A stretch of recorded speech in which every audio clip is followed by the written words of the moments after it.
எடப்பாடி பழனிசாமிக்கு தொடர்பு இருக்குது நீங்க சந்தேகப்படுறீங்களா? குற்றச்சாட்டு இல்லை, என்னை பொறுத்தவரை யார் குற்றவாளி என்பதை தெரிந்து கொள்ள வேண்டும் இந்த நாடு என்பதுதான். அதற்கேன் குரல் கொடுக்கவில்லை என்பதுதான். எல்லாம் சாதாரண ஒரு பெண் வீட்டு வேலை செய்கிற அந்த பெண்ணுக்கு கொடுக்கிற சிபிஐ வேண்டும் என்று குரல் கொடுக்கிறாரே, நம்மை காப்பாற்றி நம்மளை அடையாளம் காட்டி இவ்வளவு வளர்ச்சி உருவாக்கி இருக்கிற அம்மா வளர்ந்த இந்த இடத்தில் இது போன்ற நிலை ஏற்பட்டிருக்கிறதே, இதற்காக ஏன் சிபிஐ வேண்டும் என்று கேட்கவில்லை என்பதுதான் என்னுடைய கேள்வி. அதெல்லாம் நான் என்னைக்கும் சொன்னவே இல்லையே. அவர் சொல்றதுக்கு அவர்கிட்ட கேட்கணும். இல்லைங்க, இல்ல நான் சொல்றது அவர்கிட்ட கேட்க வேண்டிய கேள்வி எங்கிட்ட கேட்க கூடாது. இல்ல இருங்க, அவர் இல்ல ஒவ்வொருத்தரும் ஒரு கருத்து சொல்லுவாங்க. இல்ல நான் அந்த கருத்துக்குள்ளே போக மாட்டேன். நீங்க அவனை கேட்பீங்க, அவன் இருந்த நகை இருந்தன கேட்பீங்க, அதுக்குள்ள என்ன வேற இருந்தன கேட்பீங்க. இதுக்கெல்லாம் நான் பதில் சொல்ல முடியாது. என்ன இருங்க, என்னை பொறுத்தவரையிலும் என்னுடைய கருத்துக்கள் மட்டும்தான் சொல்ல முடியும்.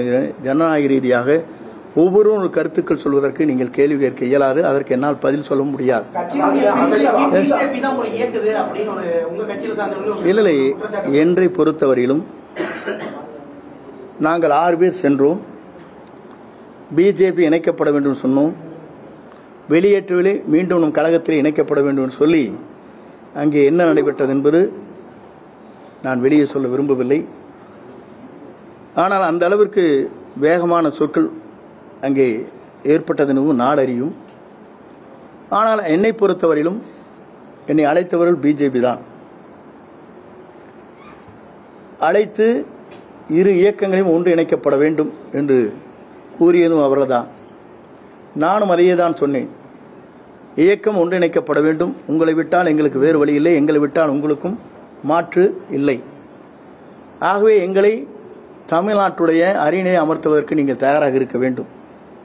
2029 உங்களுக்கு உங்கள் தேவைகளை பூர்த்தி செய்வதற்கு மேலே இருக்கிற உயர்மட்டத்தை சார்ந்தவரோடு கலந்து பேசி அந்த முடிவுகளை மேற்கொள்ளலாம் என்று தான் சொன்னேனே தவிர என்னை வைத்துக் கொண்டு பிரிவினை நாடுவதற்காக அவர்கள் என்றைக்கும் அந்த வார்த்தையை சொல்லவில்லை.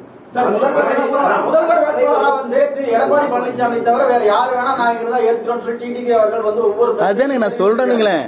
நான் அவரெல்லாம் சொல்றதுக்கெல்லாம் எனக்கு கருத்து கேட்காதீங்க. என்னுடைய கருத்தை மட்டும் கேளுங்கள். எல்லாம் ஒருங்கிணைவா நான் நினைக்கிறேன். சில டிஸ்கஸ் பண்ணலாம். பிரிந்தவர் ஒன்று கூடுவது இல்லையா? இப்போ ஒரு வீட்டில் அடித்தடி நடத்தி சண்டை போட்டு அவங்கள ஒட்டுக்கு சேரது இல்லையா? இது ஒவ்வொருடைய கருத்துக்கள். அந்த கருத்துக்கள் நீங்க கேட்கக்கூடாது.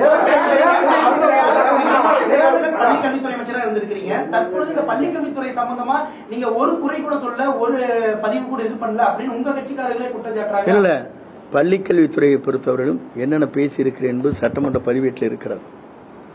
இன்றைக்கு கூட மகேஷ் அவர்கள் ஒரு புக்கை வெளியிடுகிற போது சொன்னார், உயர்கல்வியிலே பள்ளிக்கல்வித்துறையின் மூலமாக மாணவர் படித்ததன் காரணமாக 74% உயர்ந்து இருக்கிறது என்று சொன்னார். நான் அப்போதே எழுந்து என்று சொன்னேன், திருப்பி போட்டு விட்டீர்கள். 47% தான் தமிழ்நாட்டிலே உயர்கல்வியிலே இருக்கிறது. 74 திருப்பி போட்டு 47 இருந்ததே 74 மாற்றி விட்டீர் என்று கிண்டலாக சொன்னேன். இதுக்கு மேலே சொல்ல முடியாது. நீங்க மற்ற நாட்டை கொச்சைப்படுத்தி கேவலப்படுத்தி பேசும் பழக்கம் எனக்கு இல்லை.